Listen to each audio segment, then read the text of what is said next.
Vikings बहुत ही कुशल नाविक थे जो अपनी असाधारण समुद्री कला और विशाल खतरनाक पानी को पार करने की क्षमता के लिए जाने जाते थे। वे भयंकर स्कैंडिनेवियाई योद्धा भी थे जो युद्ध में अपनी ताकत और बहादुरी के लिए डरावने थे।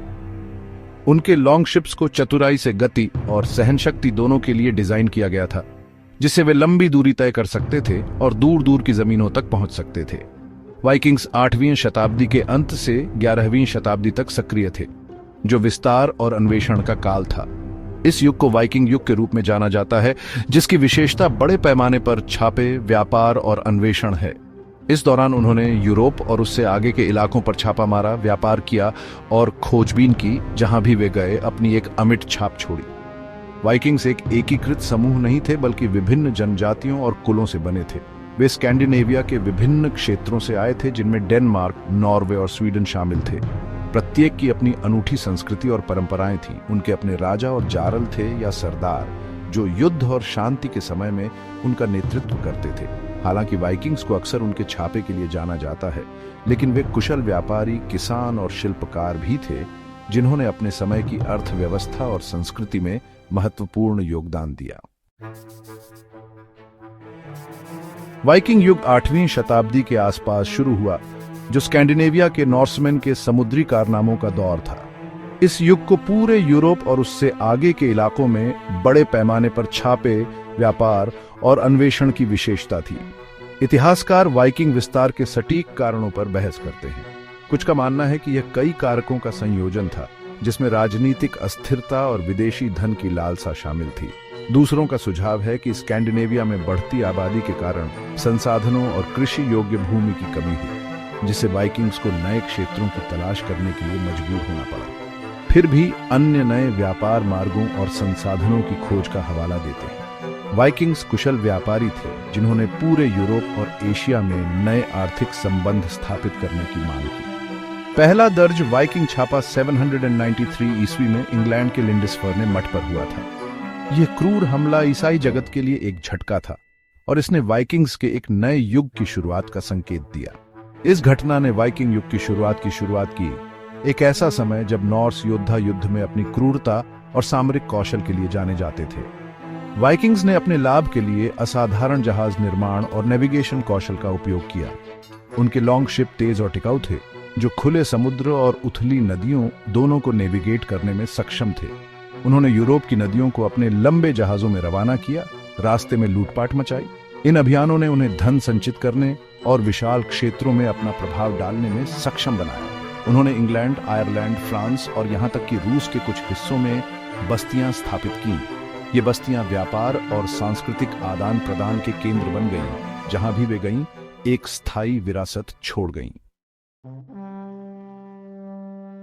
वाइकिंग्स निडर खोजकर्ता थे।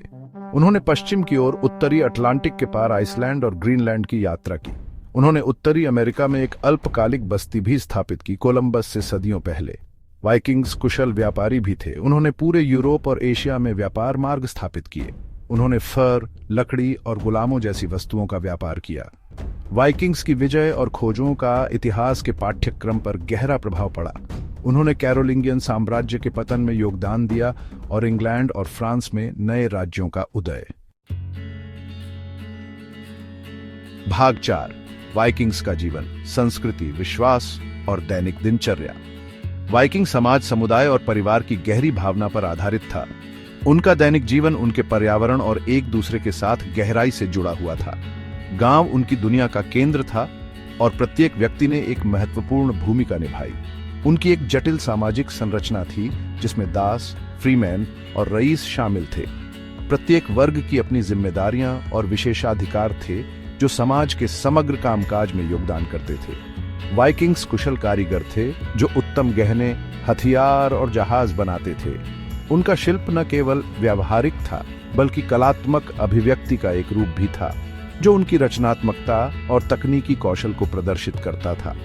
वे प्रतिभाशाली कहानीकार और कवि भी थे। अपनी कहानियों और कविताओं के माध्यम से उन्होंने इतिहास को संरक्षित किया, ज्ञान को आगे बढ़ाया और आग के चारों ओर अपने समुदायों का मनोरंजन किया। उनकी पौराणिक कथाएं ओडिन, थोर और फ्रीजा जैसे देवताओं से भरी हुई थीं, जो साहस, शक्ति और भाग्य में उनके विश्वास को दर्शाती है। ये कहानियां केवल कथाएं नहीं थीं, वे इस बारे में मार्गदर्शन थे कि कैसे एक सम्मानजनक और साहसी जीवन जिया जाए। वाइकिंग्स का दैनिक जीवन खेती, मछली पकड़ने और कुछ के लिए छापेमारी के इर्द गिर्द घूमता था। ये गतिविधियां उनके अस्तित्व और समृद्धि के लिए आवश्यक थीं, जो उन्हें भोजन, संसाधन और धन प्रदान करती थीं। महिलाओं ने वाइकिंग समाज में महत्वपूर्ण भूमिका निभाई। वे घरेलू क्षेत्र तक ही सीमित नहीं थीं।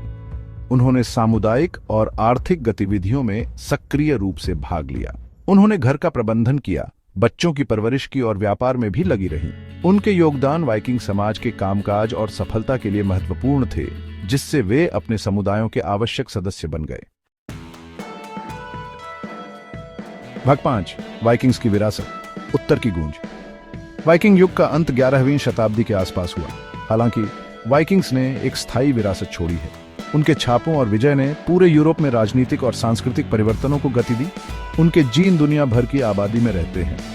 उनकी कहानियां और किंवदंतियां आज भी हमें मोहित करती हैं। स्थान के नामों से लेकर भाषाओं तक वाइकिंग्स ने हमारी दुनिया पर अपनी छाप छोड़ी है।